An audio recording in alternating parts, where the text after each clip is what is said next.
Bom dia, olha lá, para quem não me conhece, tá aí, meu nome é Luzia Ferrari, eu estou falando aqui do Paraná, um dia maravilhoso, propenso a tantos estudos, a tantas coisas boas, e nós vamos falar agora, depois de toda essa explanação que o professor Wesley fez do nosso cérebro, de como é que conecta, olha que interessante, ele falou da neuropsicomotricidade, que é um curso espetacular que o Rema oferece para vocês, onde eu também dou aula, mas eu vou dizer agora, de tudo que ele falou, eu vou combinar. Olha que interessante. Eu vou dizer para vocês, vamos lá, gente, toda criança que tem dislexia também tem disgrafia? Aliás, o que é essa disgrafia?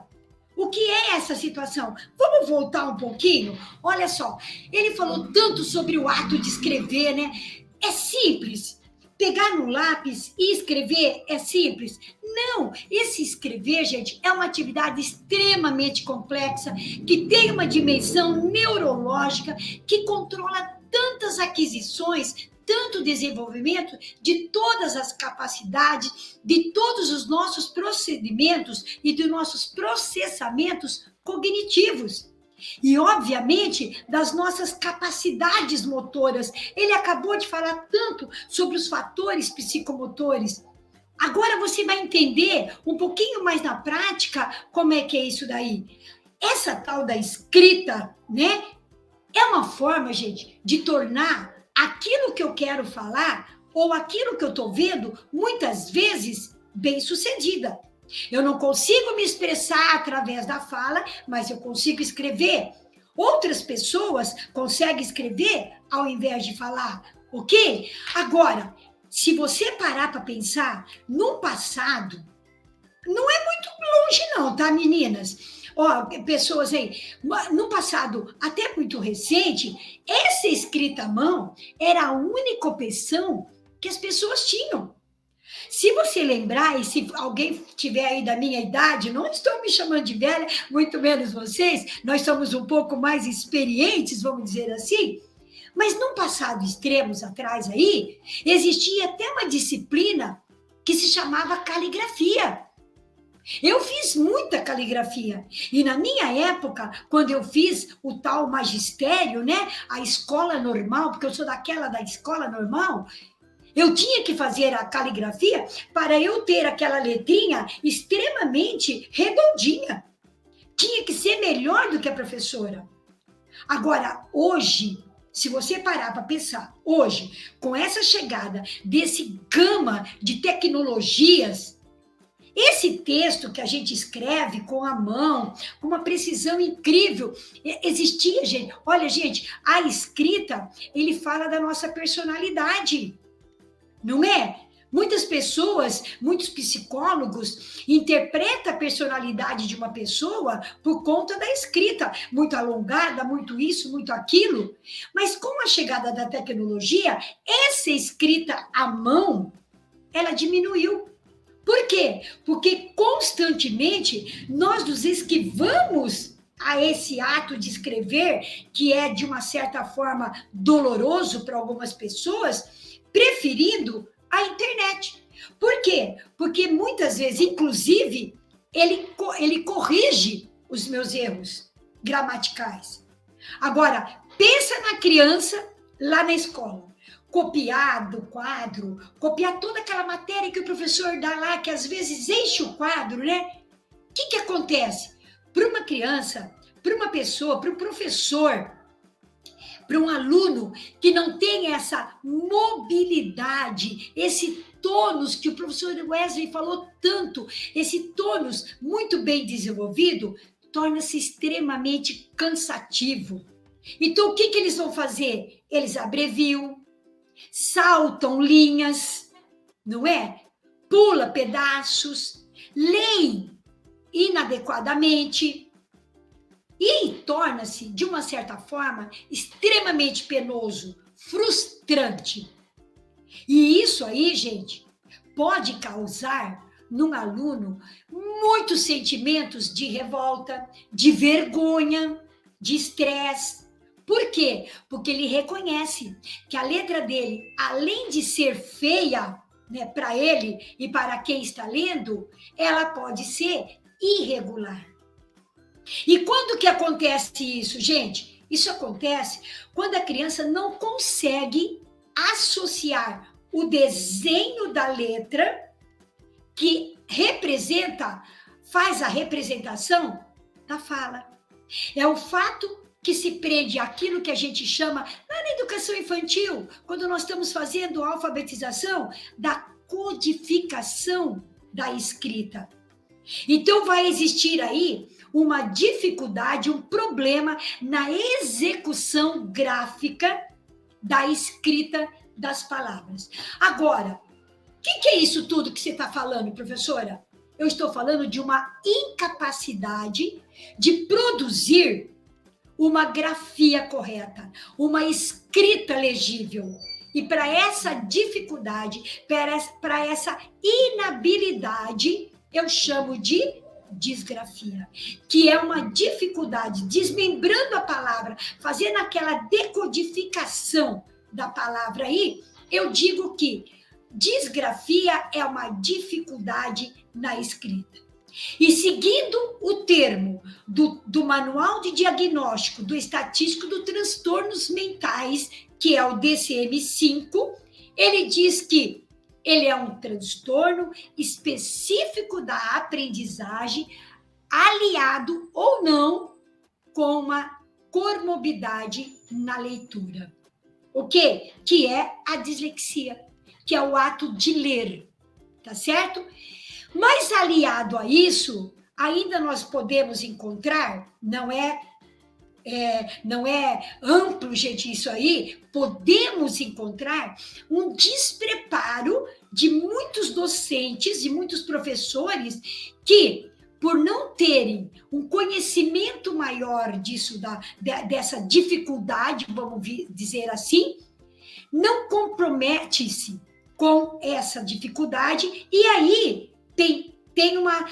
passa batido, entendeu? Por quê? Porque, olha, gente, diagnosticar, programar, planificar de uma forma adequada atividades que contemplem essa inabilidade que o aluno tem, vai ajudar na autoestima, na depressão e pode, inclusive, gente, inverter todos esses níveis que nós estamos vendo por Brasil afora aí, esses níveis assustadores de insucesso ou até de abandono escolar, porque muitas vezes a criança abandona, não é verdade? Ela para de trabalhar porque isso se torna um desafio para ela.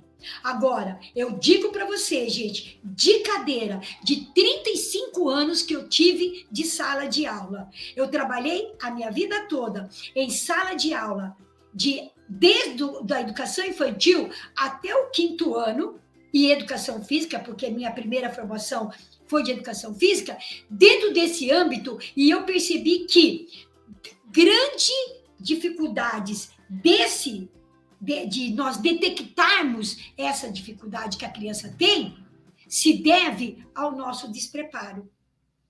Sabe por que eu digo isso? Como a Mara acabou de dizer, no meu curso de pedagogia, gente, que eu também tenho a pedagogia, ninguém me falou que eu poderia ter na minha sala de aula uma criança que tem uma dislexia.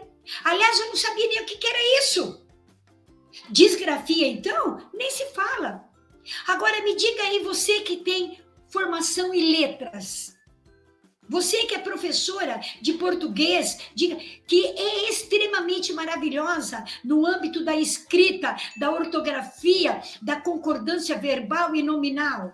Alguém na faculdade te disse que essa disgrafia você poderia encontrar com uma criança e que você também poderia encontrar uma criança que tivesse, além da disgrafia, ter a dislexia? Olha, gente, possivelmente não. Ela vai saber ensinar muito do português, mas ela não vai saber detectar. E aonde você vai conseguir descobrir isso? Em nossas aulas aqui no Rema, dentro das nossas tantas informações que o Rema nos oferece. O curso de psicopedagogia, por exemplo, você vai trabalhar todas essas que a gente tem, disgrafia, dislexia, transtornos de tantas informações que nós temos por aí, ok? Muito bem. Agora, gente, muitos professores e até a sociedade, ele confunde muito o que é um transtorno de aprendizagem com o que é uma dificuldade específica de aprendizagem. E quando isso acontece, muitas vezes nós rotulamos o nosso aluno como preguiçoso, desleixado, desinteressado, porque se quisesse faria uma letra mais bonita. Aí a professora que não tem um bom conhecimento, ok? O que ela faz? Pega a canetinha vermelha e né? Risca todo o caderno. E fica aquela coisa visual imensa. Essa falta de informação, gente, pode impedir, muitas vezes, o reconhecimento de uma habilidade que o aluno tem e que ainda não foi despertada. Entende? E aí dificulta entender o que é esses distúrbios que essa criança tem. Entenderam? E aí você não vai conseguir montar um programa para trabalhar com essa criança de uma forma mais agradável. Claro, como a nossa amiga falou, a Carla falou aí, ó, dramatiza. Por que dramatiza? Ele vai perder, gente, a vontade de escrever, sabia? Porque quando o texto, ele tem uma ideia genial, mas na hora que ele vai escrever, ele escreve incorreto. Por que ele escreve incorreto, gente? Porque, às vezes, olha, por que a gente fala que pode estar associado com a dislexia?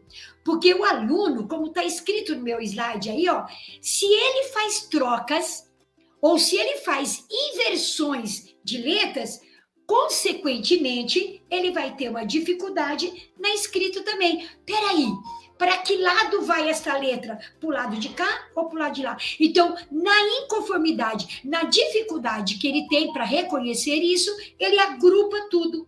E aí fica aquela letra extremamente disforme, certo? Ou muito grande e muito pequena, ou muito junta, ou aglutinada, ou separada, numa hora que não tem o momento da separação. Por exemplo, a palavra comigo ou a palavra de repente. Ora, ele junta, faz a aglutinação, ora, faz a segmentação. E aí, o que acontece?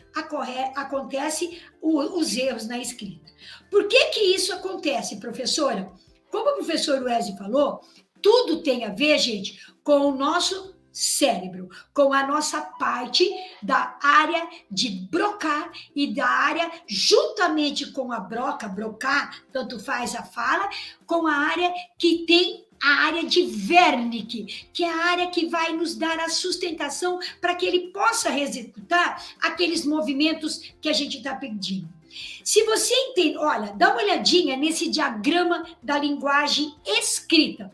Porque nós temos, gente, vários tipos de linguagem. Nós temos a nossa linguagem corporal, que eu posso chegar aqui simplesmente e ficar assim, ai. Vocês vão entender a minha linguagem. Opa, mas essa professora está nem um pouco à vontade. Como eu posso ficar muito eufórica e vocês vão conhecer, vocês vão interpretar esta minha euforia como sendo uma vontade de colocar tudo aquilo que está, que eu tenho em mente nesse momento que a Mara me colocou aqui. Entende? Então eu tenho a linguagem corporal. O corpo fala por nós. Tá certo? Eu não preciso falar nada para o meu aluno. Eu só faço isso, ó. Ele já sabe que é um silêncio que eu quero. Ok? Então, baseado nessa linguagem, nós temos, então, a linguagem corporal, a linguagem escrita, a linguagem falada e outras linguagens, mas nós vamos ficar nessas três, basicamente, aí. E o nosso foco de hoje é a falada e a escrita. Ok? Vamos ver assim. Começa lá em cima, no topo do diagrama lá, ó, no lexo da input visual. Tudo que a gente recebe do nosso meio, ele vem pelas nossas vias sensoriais, ok? Então, vias sensoriais. Então, aqui nesse input visual, é uma espécie de depósito que eu tenho aqui no meu cérebro, na minha mente, contendo todas as representações das minhas formas escritas, ok? Então, eu pego aqui, eu leio várias letras de formas diferentes, mas que significa a mesma coisa. Então, eu tenho lá a palavra casa escrita de forma corrida, eu tenho na caixa alta, eu tenho na minúscula, eu tenho em várias formas, redondinha, encurvada, eu tenho diversas formas.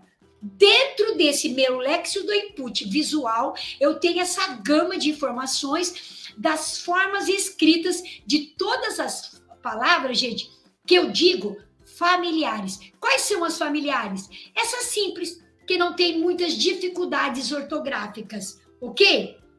Muito bem. Aí a gente vem para o nosso sistema semântico. Lembra-se, gente, tudo que eu falo em semântico é dentro de um campo, ok? Então, quando eu digo estou dentro do campo semântico dos animais, eu incluo todos os animais.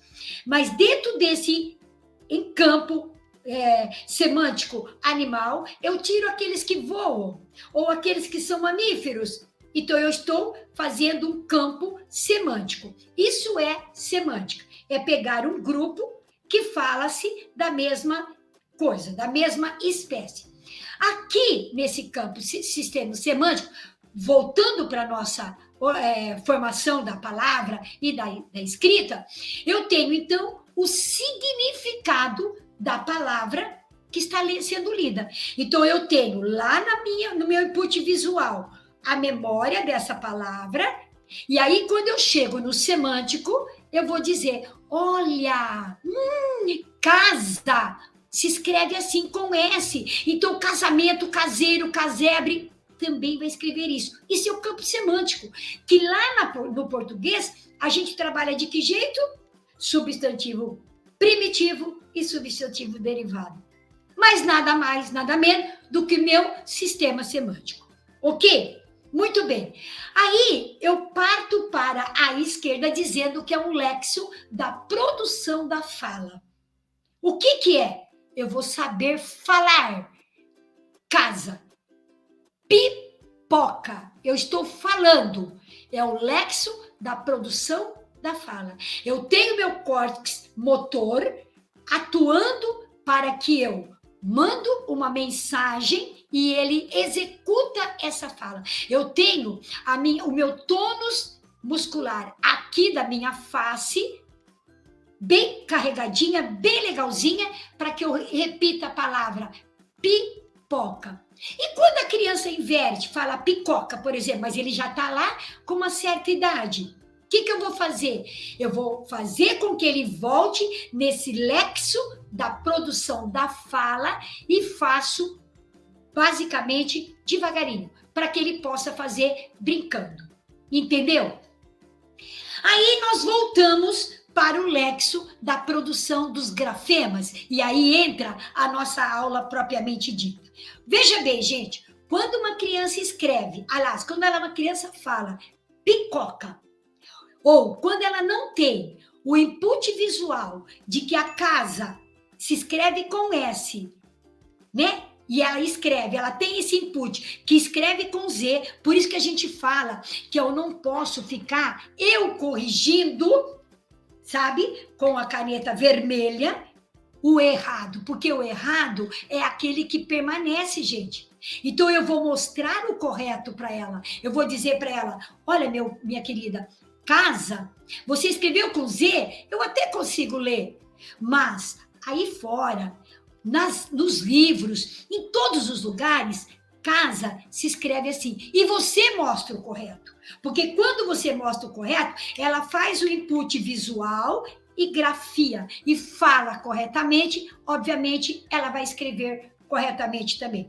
Então, nesse léxico da produção dos grafemas, ela vai reter na memória, que é uma outra parte do cérebro, que vai reter a ortografia dessa palavra, que é familiar, nesse caso, casa. Ok? E aí ele vem para... Olha como uma coisa está ligada com a outra. Então, se eu tenho do lado de cá uma disfunção, eu tenho a dislexia. Se eu tenho do lado de cá, eu vou ter a disgrafia. Então, no nível de fonema, em curto prazo, esses fonemas, intercalando ou não com outra, eu faço o resgate desse léxico lá na frente, que eu já fiz lá, para uma produção da minha fala correta. Entenderam? Olha só, é dessa forma. Agora, para o nível do grafema, que vem, então, entender o que é a escrita com a disgrafia, no caso, ele vai armazenar também, em curto prazo, porque é muito rápido, a ortografia de uma palavra. E quando ele precisa, ele recupera essa informação através da memória de longo prazo, que ele está lá guardadinho, já armazenado numa caixinha, que a gente fala que o nosso cérebro é uma caixa preta, não sabe nem quanta coisa que tem ali dentro, tá bem? Então, eu busco essa informação, eu resgato essa informação, uso junto com aquela que eu estou executando naquele momento, que está dentro da minha porção de palavra que eu quero falar, enquanto a primeira está escrita. Então, eu vou falar pi. Agora é pô. E agora cá. Então, eu retenho a última porção da palavra, enquanto a primeira está sendo escrita. Por isso que é interessante, gente, enquanto a criança está começando na fase da alfabetização, ela falar. A gente diz assim, ó, cabeça pensa, boca fala, mão escreve. Ok? Enquanto a cabeça está pensando, obviamente, a boca está falando. Se a boca falou pi, ok? O meu cérebro já pensou no pô. Aí eu vou falar pô. Só que, gente, não é assim. Ai, né? Devagarinho. É rápido. Em milésimo de segundo, eu vou estar falando. E aí a criança vai pôr o dedinho e falar pi, pó, cá. Tá certo? Agora, no caso de ainda fazendo tudo isso daí, tá? Existirem erros na hora da escrita, no ato que o aluno vai escrever incorretamente, significa, gente, que ele desconhece a ortografia. E por que ele desconhece essa ortografia? Porque possivelmente ele não tem uma leitura adequada, ok? Ou ele não teve um momento visual, daquele input visual que eu acabei de falar agora, ok? Para que ele possa depois resgatar essa informação e aí ele lembrar, casa tem o som de Z, mas se escreve com S. Olha, é igual Brasil, que também tem o som de S, é igual rosa. Entende, gente? Então, eu consigo fazer com que essa criança melhore nesse ato de escrever corretamente, que é a ortografia correta de uma palavra, a partir do momento que ele tem esse input visual. Tudo começa, gente, lá na base. Que nem o Wesley falou, e tão bem falado, aqui em cima. Tudo começa aqui, ó, para que depois vá para as partes necessárias dentro do nosso cérebro, que são imensas, que são enormes. E é uma delícia. Quando você começa a estudar essa nossa caixa extremamente maravilhosa, não existe mais parada, tá bom? Se for inverso, a criança escreve e não consegue ler. Muito bem. A gente diz, gente, que a nossa visão, ela vem primeiro do que a escrita, ok?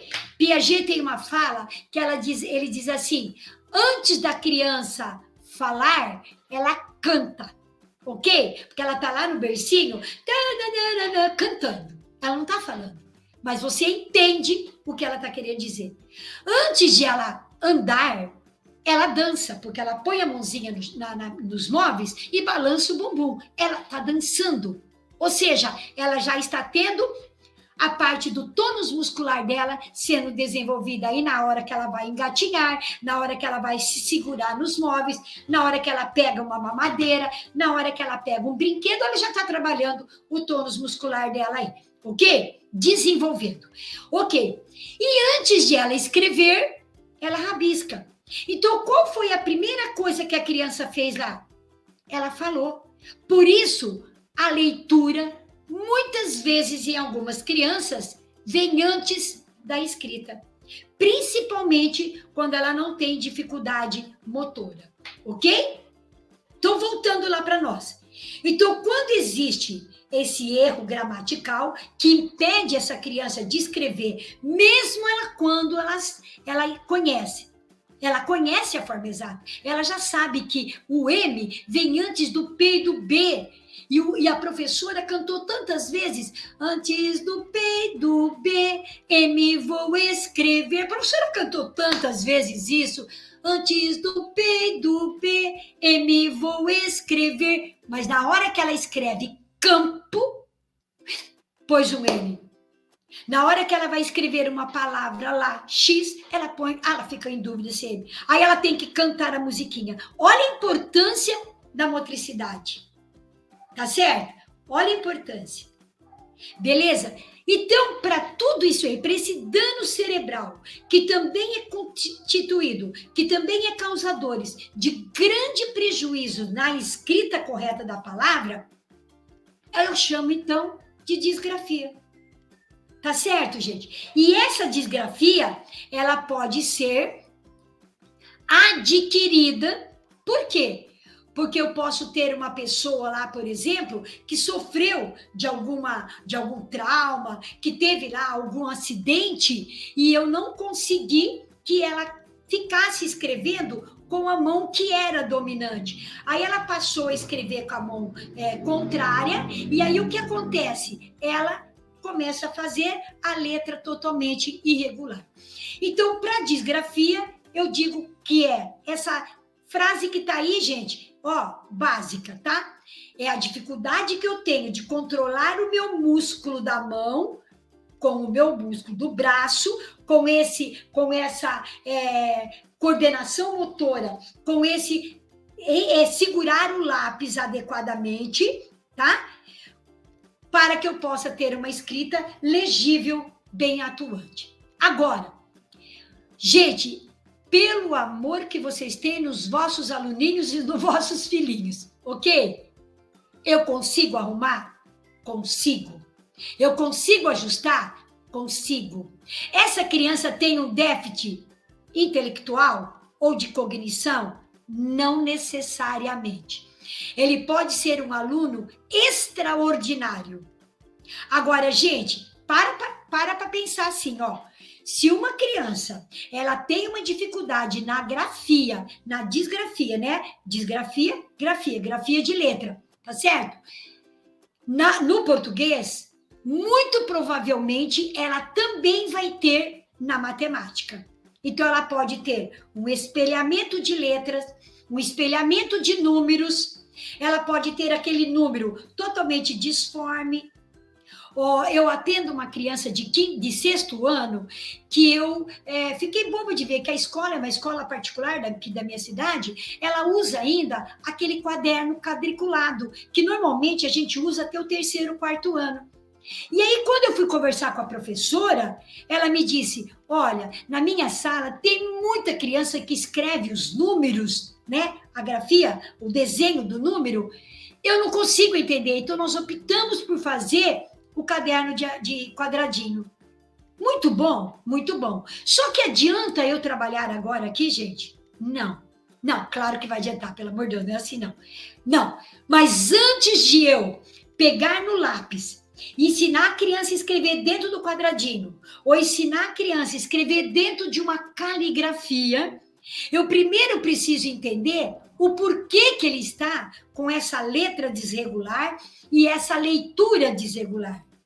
Porque para ele ter a disgrafia, ele vai encontrar uma dificuldade nesse ato motor, nesse ato de fazer este movimento com o meu punho, com o meu braço. Por isso, ele vai ficar impedido de controlar ou de dirigir o lápis para escrever. Então, é uma rigidez muito grande.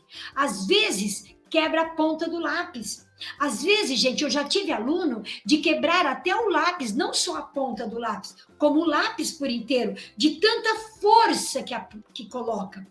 Ou, muitas vezes, é uma letrinha tão, assim, tão, que você não consegue, você precisa ter uma lupa. Eu digo, gente, eu já tenho uma dificuldade visual aqui, que eu preciso usar óculos. E essa tua letrinha tá tão fininha, que eu preciso de uma lupa.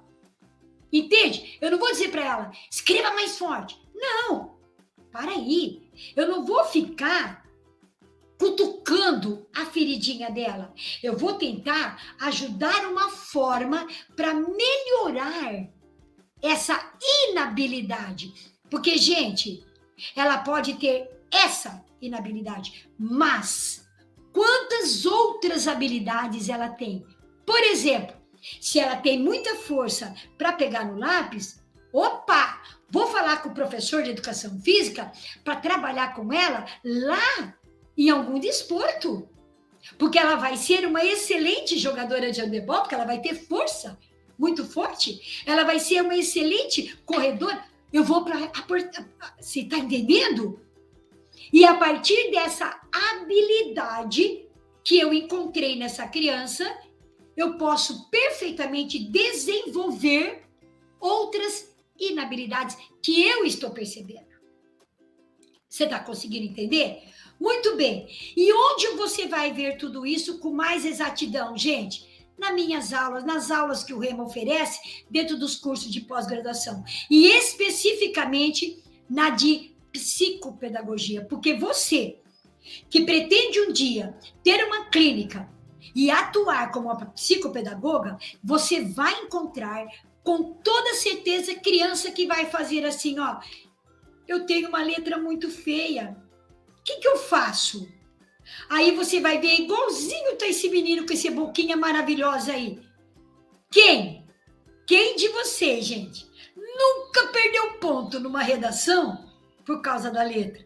Ou nunca perdeu ponto porque a professora escreveu assim, não entendi o que você quis dizer, escreva melhor. Porque tem professores que são bem... Aí dói, né? Elas machucam.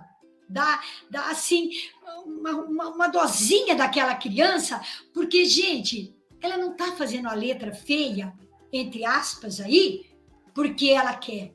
Ela está fazendo assim porque ela tem uma dificuldade no plano motor, principalmente na parte da motricidade fina. Mas, para que eu possa trabalhar essa motricidade fina, olha, antes eu tenho várias outras situações que eu preciso trabalhar dentro do campo motor. Eu preciso entender como é que está essa equilíbrio, como é que está esse nível espacial. Por que será que quando ele copia do quadro, e isso é visomotor, por que será que ele copia tão errado? Está escrito lá, ó, letra, e ele escreveu letar, ele trocou de letra, o lugar da letra R. Por que será que ele fez isso? Será que ele está enxergando bem? Ou ele não tem esse âmbito de visomotor? Olhar lá e trazer para cá requer muita habilidade espacial, temporal. Por que será que uma criança, ainda lá no segundo, terceiro aninho do ensino fundamental, escreve, quando a professora para no final do quadro dele lá, e o que ele escreve? Ele para também e vai para a linha de baixo. Isso é porque ele não tem noção espacial. Se ele não tem espacialidade, gente, obviamente que ele não vai conseguir separar as palavras, ele não vai conseguir colocar aquele rabinho que a gente fala, que é a tal da letra de mão. Então, eu costumo dizer para o meu aluno que tem disgrafia, que a letra dele não é letra de mão, é letra de ombro, porque a letra está tão junta, que ele não consegue definir qualquer uma, qualquer outra. Entenderam, gente? Então, eu vou trabalhar essa habilidades, essas inabilidades. Agora, gente, essa letra feia, como eu acabei de dizer para vocês, ela pode ser adquirida, ou ela pode ser realmente um transtorno por causa do quê? Por causa de situações neurológicas, por causa de alguma síndrome, por causa de algum distúrbio que essa criança possa ter. Mas, para que eu possa saber o que é uma coisa ou o que é outra, eu tenho que reconhecer e eu tenho que conhecer todas as partes do meu cérebro, principalmente aquela que está vinculada com o meu ato da escrita, com o meu ato de pegar no lápis e seguir uma linha, porque o nosso trabalho é nível linear, e aí eu preciso entender. Vamos entender um pouquinho quais são os sintomas, não é sintomas que a gente diz, né? Mas como é que eu posso reconhecer lá na minha sala de aula quando uma criança tem esses sintomas comuns da disgrafia? Como que eu posso descobrir que ele tem essas disgrafia aí? Vamos ver? Olha só, gente. Sabe aquela criança que ela não consegue perceber que no meio da palavra ela colocou uma letra maiúscula? Então ela está escrevendo, por exemplo, cabide. Ela escreveu K, aí ela faz o B maiúsculo, o I, o D maiúsculo, ok? Isto é letra inversas. Colocar letras diferentes dentro de uma mesma palavra. Observe se teu aluno faz isso. Calma aí, calma aí, calma aí. Não é só isso. Esse é um dos sinais. Outras. Letra por meio, sem acabar. Sabe quando eu falo sem acabar? Sabe a letra B? Quando você vai, faz a perninha, puxa a perninha do lado de cá para fazer o A ou para fazer o O. Aí, o que ela faz? Ela faz a letra como se fosse a letra L, não faz a perninha aqui e já junta aí. Isso é uma letra meio por acabar. Tá certo? E junta tudo. A letra V parece uma letra N, às vezes parece até uma letra M. Essa pega do lápis dele é assim, ó. Às vezes é assim, dificultando o tônus, por isso que cansa, por isso que dá desânimo de copiar tanta coisa que tem no quadro. Por isso que eu falo que ele tem um déficit motor, porque até a pega do... Mas, professora, quando ele pega no lápis incorretamente, eu não tenho que trabalhar a motricidade fina? Tem, mas para trabalhar na motricidade fina, olha o que eu tenho que trabalhar primeiro. O tônus, a lateralidade, o equilíbrio, tudo, gente, para depois eu falar, agora vamos trabalhar com a coordenação motora fina, ok? Traços demasiados fortes, como eu acabei de falar, né? Ou aperta muito, ou fica muito levezinha, né? Ocasionais erros de disgrafia. O que é o erro de disgrafia, gente? É escrever incorreto. Por exemplo, ele vai escrever escola, escreve secola, ou então ele não tem a ortografia correta, tá certo? Por exemplo, ele não sabe que cabeça é com C cedilha, e sim, ele escreve com 2 S's, não sabe como detectar quando é Z, quando é S, quando é CH, quando é X, isso é ortografia. Então, para que ele não perceba, para que o professor não perceba o erro dele, ele aglomera, ele junta todas as letras. Aí é quando a professora fala, mas cadê o J daqui? Não, professora, tá aqui, ó, no meio da palavra. Mas ele não pôs. Entenderam, gente? Então, isso é uma desortografia, que vem junto com a disgrafia. Que a desortografia é a ortografia, é a forma que essa criança faz de uma forma errada a escrita que deveria ser correta. Ok? Muito bem. A velocidade da cópia é muito lento. Ora, é muito lento para copiar tudo aquilo que ele precisa. Ok? Demora para copiar do quadro, porque até ele olhar, ver que está escrito uma palavra, e eu digo para os meus alunos que parece peixinho, né? Tira a cabecinha da água, volta para a cabeça da água. Tira a cabeça. Aí chega até doer aqui, fica tenso, né? Por isso, a necessidade, às vezes, como o professor Wes falou, de uma massaginha. Só o fato de eu chegar lá, dar uma batidinha aqui, ó, pum, já voltou meio que normal. Ok? Desorganização na folha. Acabei de falar isso para vocês, né? Ela vai começar aqui na margem e vai fazer isto, ó. Ele vai afinilando. Parece um triângulo. E aí, ele não. Por que ele não tem essa organização? Porque ele tem a dificuldade na espacialidade. Tá certo? Outra coisa que tem muito fácil observar, lá desde o início da nossa vidinha, lá da nossa criança, lá na educação infantil. Porque, gente, eu não vou ver isso lá quando ele estiver escrevendo um texto, não. Eu vou ver lá atrás, na educação infantil, quando ele tem dificuldade para acompanhar uma música, uma coreografia, um ritmo. Você bate assim, ó, 1, 2, 3. E agora? Completa. Faz 1, 2, 3 e ele faz. Como é mesmo, professor? Isso é auditivo. Isso está trabalhando com uma parte do nosso cérebro que se chama lobo parietal, que é a decodificação das informações. Se ele não decodificou, se ele não entendeu, se ele não ouviu, se ele não prestou atenção, pronto. O que vai acontecer? Ele não vai executar o movimento correto. Então, atenção a esses movimentos. Mandou ir para frente, ele foi para o lado. Mandou ir para a direita, ele foi para a esquerda. Mandou pintar a casinha que está lá em cima, ele pintou embaixo. Olha essa espacialidade. Mas, gente, educação infantil, lá nos primeiros aninhos, poupe essa criança de papel. Trabalha com o corpo.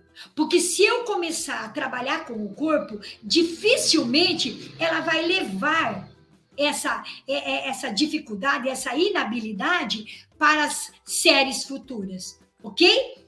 Bom, se eu não fizer tudo isso, claro que eu vou prejudicar meu aluno. Agora, quais são essas dificuldades que eu vou conseguir ver lá na minha infância, lá na infância infantil? Olha lá.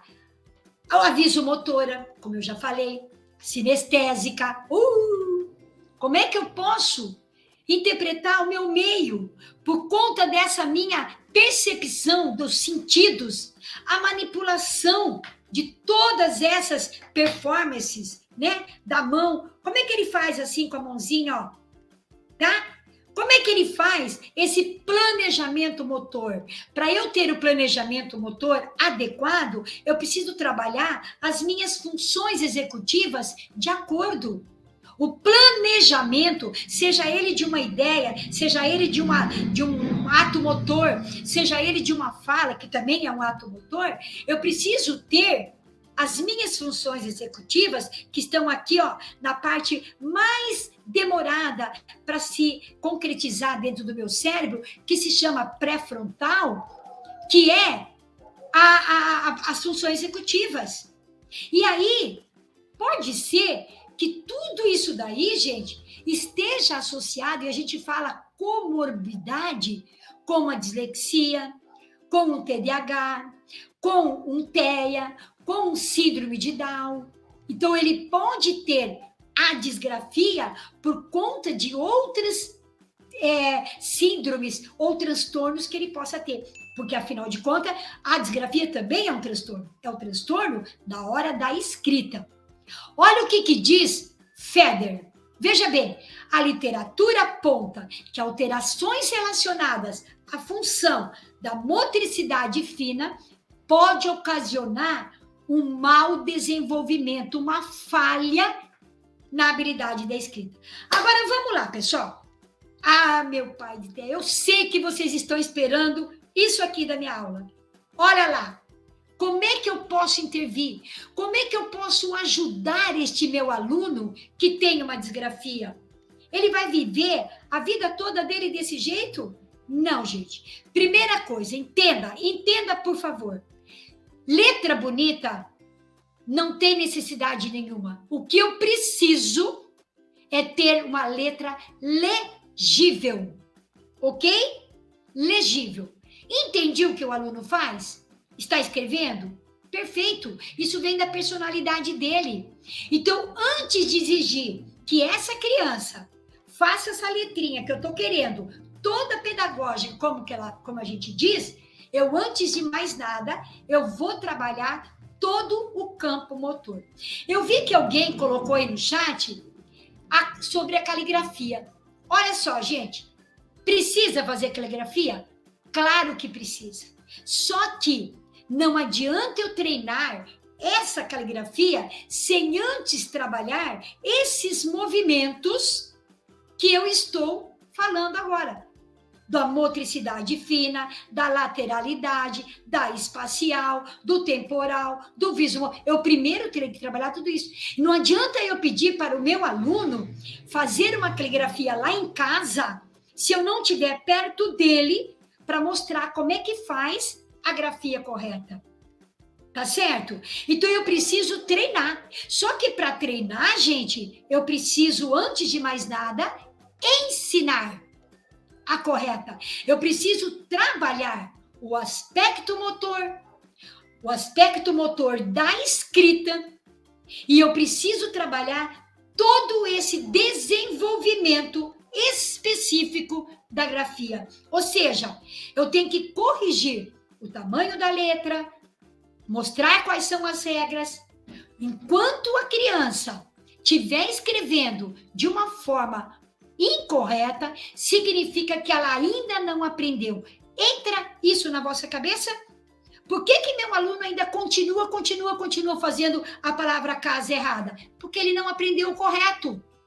Entenderam? Não é por uma falta de disfunção, é porque ele não entendeu. Então eu volto, explico de uma forma diferente para que ele possa internalizar essa forma específica da letra. Ok? Então eu tenho que trabalhar, gente, e se eu ficar repetindo isso, é chover no molhado, mas eu tenho que trabalhar essa postura correta, o visual, eu tenho que trabalhar todo esse controle motor, tá certo? Agora, hoje, tanto eu quanto o professor Wesley, estamos falando corrido, rápido. Se você optar por fazer um curso conosco, você vai ter isso ipsilipsis. São 8 horas só para eu falar sobre a disgrafia, sobre a dislexia, sobre a descalculia. Eu vi aí que alguém perguntou qual é a diferença. Eu não consigo falar agora, senão eu não chego no meu patamar. Entende? Mas eu vou ter lá um monte de tempo para trabalhar tudo isso com vocês de uma forma prática. Ok? Vamos lá, gente. Vou dar algumas ideias para vocês. Não repreenda. Não fique batendo o teu dedinho assim, ó. Eu já não falei para você? Eu já não falei para você? Não, você já falou trocentas vezes, mas não adianta. Você tem que reforçar o ponto positivo e não o ponto negativo. Analise, gente, conscientize-o de uma forma positiva. Ensine-o, entregue para ele, de alguma forma, alguns exercícios com caixa alta, ou com caixa baixa, ou com a letra impressa minúscula, mas maiores. Entende? Para que ele visualize. Para que ele visualize aquilo que você está fazendo. Faça pertinho dele como que é a tua escrita. E olha, gente, você não pode exigir de um aluno aquilo que você não tem. Eu não posso exigir que meu aluno seja excelente na leitura se eu sou péssima na leitura, tá bom? Então, como é que eu vou exigir que meu aluno faça uma caligrafia excelente se eu não estou conseguindo ter a minha letra? Ok, gente? Muito bem. Vamos para algumas sugestões de trabalho? Veja lá, gente. Ó, imitar o bico do pato. Sabe aquelas brincadeiras de se fazer na sombra? Pois é, isso aqui é espetacular. Contornar fichas, seguir tracejados, fazer dobraduras, excelente. Rasgar, amassar o papel, mas não joga o papel dela fora, não. Coloca um durex, coloca uma fita crepe e vamos brincar de peteca. olha, colocar a bolinha ou uma tampinha no meio do dedo para fazer este movimento. Tá vendo? Só um pouquinho, Mará, por favor. Ó, brincar de fazer moldura. Vou mostrar para vocês aqui, gente, ó. Isso daqui é o meu. Esse daqui é do aluno. Eu fiz os dois, tá vendo? Eu fiz aqui, aliás, eu fiz aqui, ó, tá vendo? Eu recortei a figura e passei uma moldura. O meu aluno recortou a figura dele e passou uma moldura. Isso é moldura para figura, tá certo? Olha que interessante que fica. Aqui, ó, eu trabalhei com giz cera, tá vendo? Só que giz cera na horizontal, para trabalhar essa amplitude que a criança precisa. Deita o lápis giz cera e pinta do lado de baixo, pinta do lado de cima, põe o giz na vertical e faça um jogo. Isso aqui, ó, é de um aluno. Ó, esse é de um aluno. Esse é o meu. Percebe? Eu faço com ele. Isso aqui, gente, é uma forma de trabalhar a amplitude. Ó, eu vou fazer esse movimento. Coloco aqui no gargalo desse cone é cone de linha de barbante. E posso fazer aqui. Olha a diferença. A largura daqui com a largura daqui. Tá vendo? Aqui, ele vai ter mais facilidade do que aqui.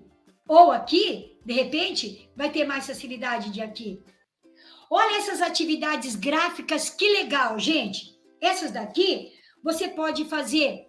Eu gostaria de ganhar um, e aí você vai pedir, ao invés dele escrever, porque a letra dele não vai ser fácil, não vai ser correta, não vai ser legal, faça um desenho. Peça para ele desenhar o que ele gostaria de ganhar. Eu gostaria de jogar bola, tazo, jogo qualquer. O esporte preferido do meu pai é futebol. Manda ele desenhar, entendeu? Minha cor preferida ao invés de ele escrever amarela, porque é uma palavra branca, que é uma palavra difícil de ser escrita, ele pega o lápis de cor e pinta.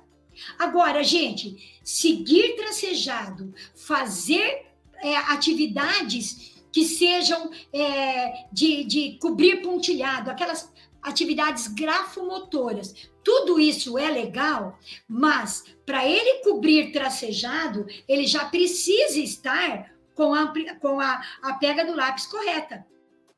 E isso eu só vou cobrar dele quando ele tiver internalizado qual é o lado dominante dele. Agora, ter o lado dominante não significa reconhecer lateralidade, porque ele pode ter a dominância para escrever com o lado direito, mas na hora que eu perguntar para ele alguma coisa, ele, por exemplo, pinte do lado direito ou pinte do lado esquerdo, ele não vai saber qual que é a direita, qual que é a esquerda. Ok? E para finalizar, gente, vem comigo, por favor, lá no curso de psicopedagogia, porque, ó, vou encher vocês de atividades, tá? Olha essa frase que sensacional. Quando a borracha se gasta mais do que o lápis, abre o olho. Porque aí tem algo errado rondando o seu filho ou seu aluno. Sabe por quê? Porque quando ele apaga, é porque ele está tendo uma dificuldade imensa de trabalhar as suas emoções. Ele está com dificuldade de se situar. Ele não está se reconhecendo. E ainda continua. O lápis que desliza facilmente uma escrita é sinal de que a criança está lendo bastante. Ok? Gente, olha só. O que eu tinha para dizer para vocês era isso daí. Para você dizer assim, ó, ter a mesma idade não vai significar aprender no mesmo ritmo. Então, não é porque você tem uma criança com 5 anos que ainda não conseguiu escrever corretamente que eu vou forçar aquela outra a fazer igual. Entenderam, gente? Vai por mim. Quando você quiser igualar, observa primeiro se ele está no campo cognitivo e no campo motor adequadamente também, tanto para a idade quanto para a escolaridade. Ok? Gente, muito obrigada por tudo que vocês estão aí colocando. Muito obrigada, Mara, por mais essa oportunidade. Espero que eu tenha conseguido chegar naquilo que você colocou lá, porque você é extremamente maravilhosa quando faz as suas pautas. Professora maravilhosa, é você com todo esse conhecimento. Falo, meu Deus do céu. Obrigada, tá, Pro? Obrigada por, em pleno sábado, você estar aqui contribuindo com a gente, né? Imagina, é um prazer, Mara. Obrigada. Beijo. Pessoal, espero vocês lá na psicopedagogia, na neuropsicomotricidade também, em todas. Mas eu espero vocês lá, tá bom? Fiquem em paz. Muito obrigada. Bom final de semana para todos.